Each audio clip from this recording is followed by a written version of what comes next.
एक construction site पर काम चल रहा था। बहुत से मजदूर काम कर रहे थे।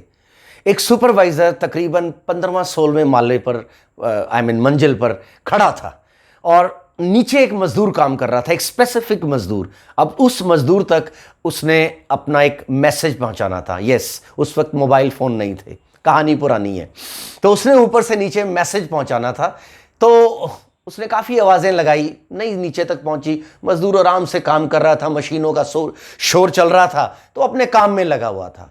तो सुपरवाइजर ने क्या सोचा कि एक 10 रुपए का नोट निकाला, उसे फोल्ड किया और फटाफट किसी ऐसी जगह पर कर कर उसे छोड़ दिया। वो नोट झूलता हुआ करता हुआ उस मजदूर के आसपास आके गिरा और उस मजदूर की नज़र उस नोट पर पड़ी। उसने फटाफट नोट उठाया, जेब में डाला और अपना गाना गाता गाता अपना काम शुरू कर दिया। सुपरवाइजर फिर ऊपर परेशान। अब की बार उसने 100 रुपए का नोट निकाला। 100 रुपए का नोट निकालकर उसने फिर उसे थोड़ा सा फोल्ड किया, थोड़ा सा उसको पत्थर में लपेटा, थोड़ा सा उसकी एक गुत्थी सी बनाई और फिर उसने नीचे ड्रॉप कर दिया, क्योंकि वो जानता था कि नीचे जाएगा और मजदूर से अपने सारे पैसे वापस ले लेगा। पर वो मैसेज तो देखे। फिर वो 100 का नोट उसके पास आके गिरा। मजदूर ने फिर उठाया, मुस्कुराया, कहता वाह, आज तो परमात्मा ने मजा, जेब में डाला और काम फिर शुरू कर दिया। वो अपने मस्त में गाना गाता और काम शुरू। अब सुपरवाइजर थोड़ा सा सोचा कि यार क्या करूं। उसने एक छोटा सा कंकड़ उठाया। उसने एक कंकड़ मारा, दूसरा कंकड़ मारा, तीसरा कंकड़ उसकी पीठ पे जाके लगा मजदूर की और उसने फटाफट ऊपर देखा। उसने क्या बात है भाई, ऊपर देखा सुपरवाइजर। उसने इशारा किया, उसको इशारे में काम समझाया, जो बात समझानी थी बातचीत हुई, हो गई और फिर मजदूर अपना काम करने लग पड़ा। कहानी खूबसूरत है लेकिन हमारी जिंदगी से बहुत मिलती जुलती है। God wants to communicate with us but we are busy in doing worldly jobs. आज मुझे प्रोफेशनल वर्क है, आज मुझे पर्सनल वर्क है, आज ये प्रॉब्लम है, आज वो प्रॉब्लम है, आज ये सॉल्यूशन है, आज यहां जाना है।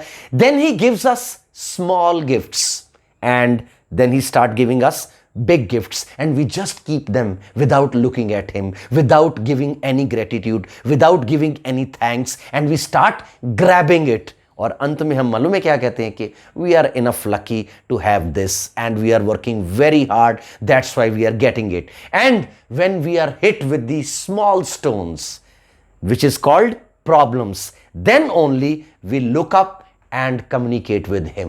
फिर हम ऊपर देखते हैं और उससे बात करते हैं। That's why it is always said he gives and he gives and he forgives.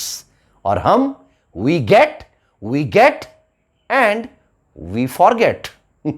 So dear friends, do we really forget him? Yes, we really forget him. Let's communicate with that Almighty. It can be in any shape, it can be in any name.